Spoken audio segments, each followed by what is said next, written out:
we've been programmed with a belief that if you have a good life and you die, you get a chance to go to heaven, which is what?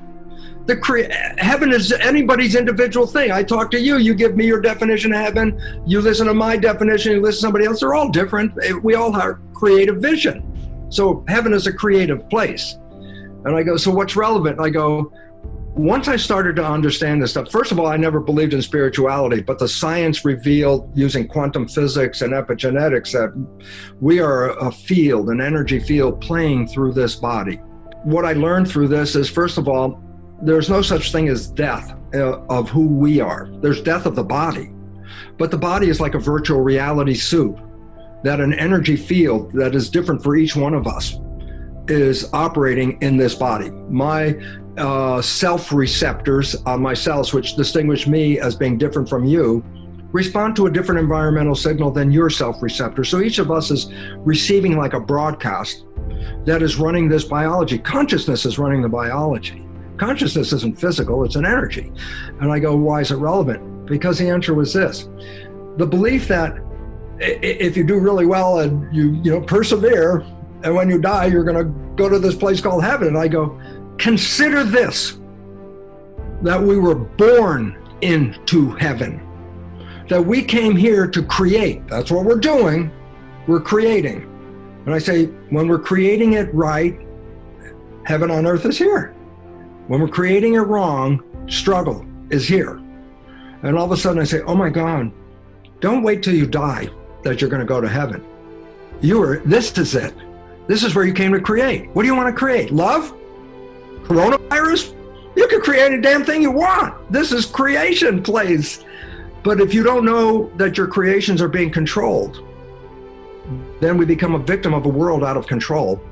And yet we were the creators. We gave in to other people's beliefs. And then we now are creating not with our wishes and desires, we're creating with the program. Where's the program taking us right now? And the answer is fear, shutdown, loss of community, breakdown of the system. I go, we can learn or not. That's it. And this is a learning moment. Take your power back. You are beyond, power-wise, beyond any virus that ever existed. You are very powerful.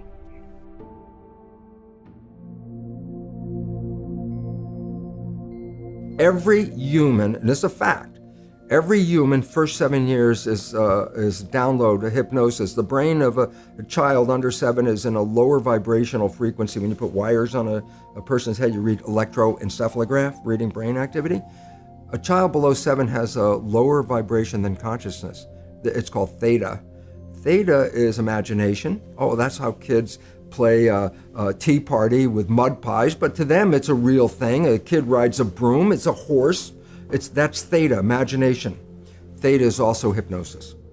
And the idea is this: before you can become conscious, if you don't have any programs, what are you going to be conscious of? So nature makes the first 7 years. What kind of programs are required to live on this planet? I say, how do you get them? Theta is hypnosis. You just watch. You watch your parents, you watch your siblings, and your community, because you have to learn how many 100,000 rules. Think about it. Just to be a functional member of a family and a functional member of a community, there are rules. Teach an infant these rules. I say, oh, you don't have to. First 7 years, they observe it and just download it. Look, this is not new. I mean, there's the famous book, Rich Dad, Poor Dad. And basically said you come from a poor family and you could struggle your whole life and try to get rich, but you're not going to make it. And if you come from a rich family, you could be stupid your whole life and make it. Not because it was thinking, but it was unconscious behavior that was downloaded from rich families into kids, which is unconscious. So they're making the right moves unconsciously. If they engage their conscious mind, then they look stupid, but it's unconscious. And that's the same thing with poor people. Poor people have beliefs from the family. Oh, you can't make it, life's a struggle, things are hard, who do you think you are? And if that's the program you get, then 95% of the day you will sabotage yourself. And that's why poor people stay poor and rich people stay rich, because the programming. 95% of our life, this is a fact, comes from those programs in the subconscious. Every day, only about 5% of their life are you using conscious, which is creative. 5%. So your life is being lived, even though you think you're living your life. Exactly, and you don't see it because it's called subconscious, below conscious. And the Jesuits, for 400 years, they were boasting. People didn't understand. They say, give me a child until it's 7 and I will show you the man. They've been saying that for 400 years because they knew 7 years was the program period. And 95% of your life after that will be whatever that program is. Your life is a printout of your subconscious behavior. Oh, so you don't have to try and think about what happened. I just say, look at your life. The things you like that come into your life come in because you have a program that supports them. But anything you struggle with, work hard at, put a lot of effort into making it happen, why you're working so hard, inevitably you have a program that doesn't support that conclusion and you're trying to override the program. So you don't need to do a lot of shrink and psychology stuff. You just look at your life and say, where am I struggling? Because wherever you're struggling, inevitably it's a program in your subconscious that does not support that destination you've been looking for. The conscious mind is creative and can learn in any number of ways. Read a self-help book, go to a lecture, listen to this program, and conscious mind's going to get some awareness. And I go, yeah, but subconscious mind doesn't learn that way. I go, right, it doesn't. Subconscious mind learns in 2 fundamental ways naturally. Hypnosis, which is the first 7 years. And after age 7, how do you put new programs in? Repetition. Practice. You want to drive a car, you didn't learn how by just getting in the seat and put the key in. You had to practice driving the car.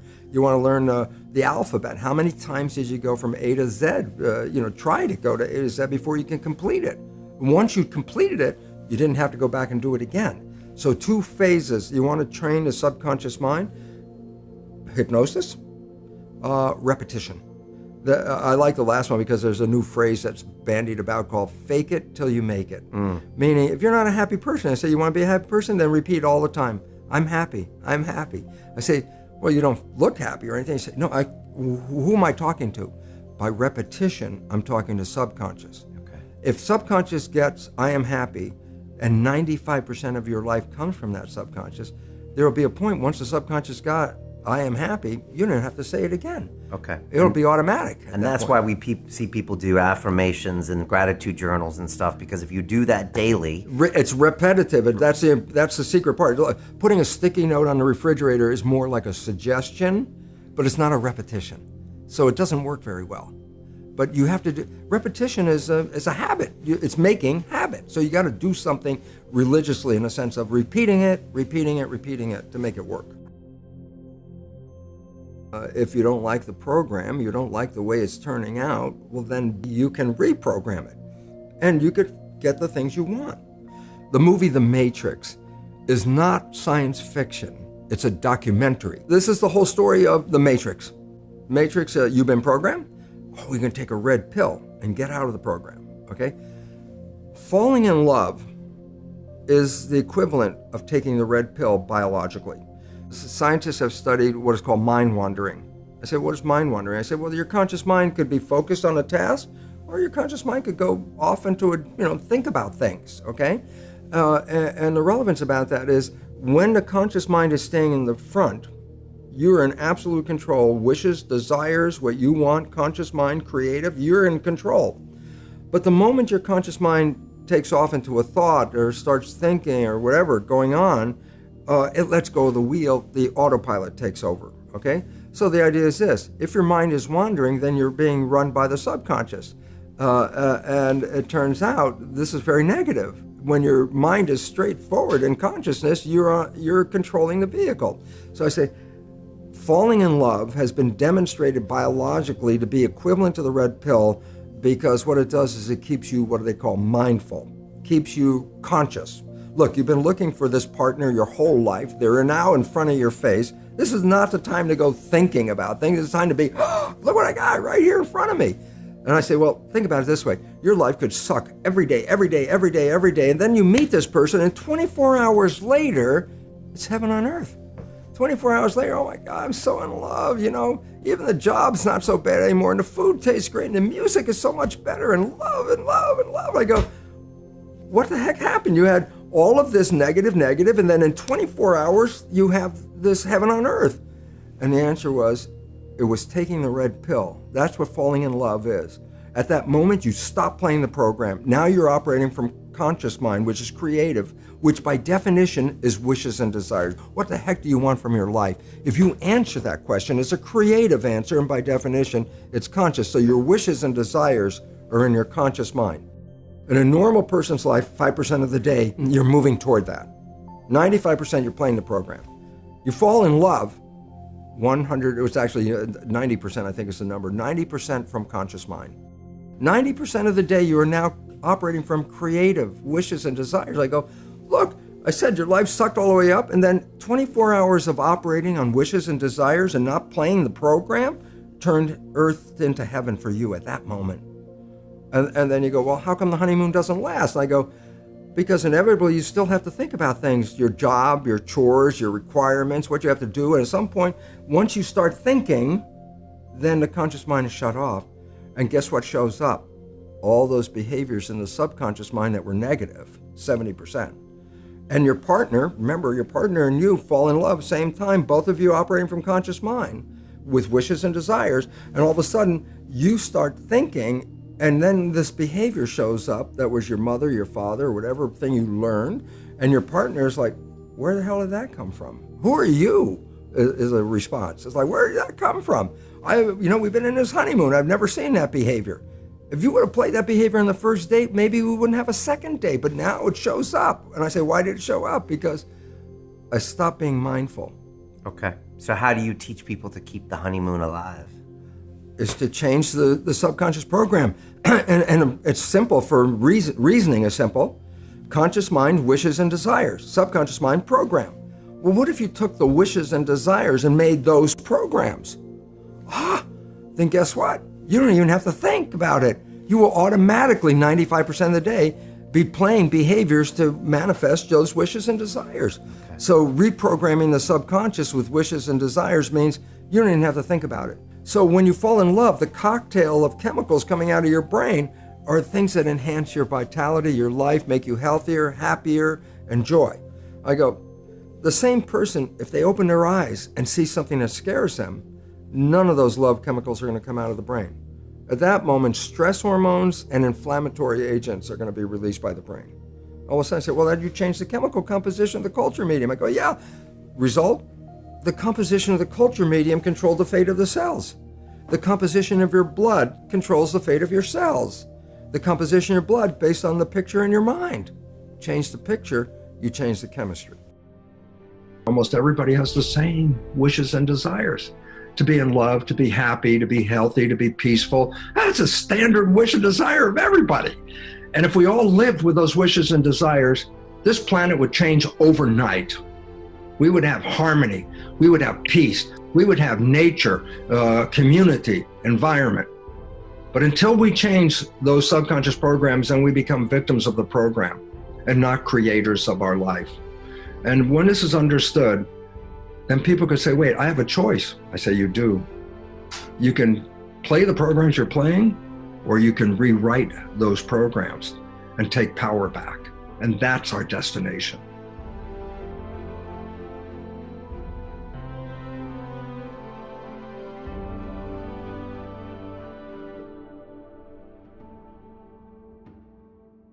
Hi, I'm Bruce Lipton, author of the best-selling books The Biology of Belief, Spontaneous Evolution, and The Honeymoon Effect.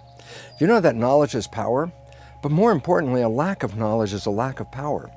And science is revealing a whole new understanding of who we are.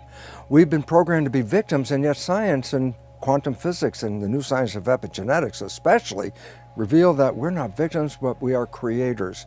So with the knowledge of the new science, we can manifest heaven on earth. That would be our way of life.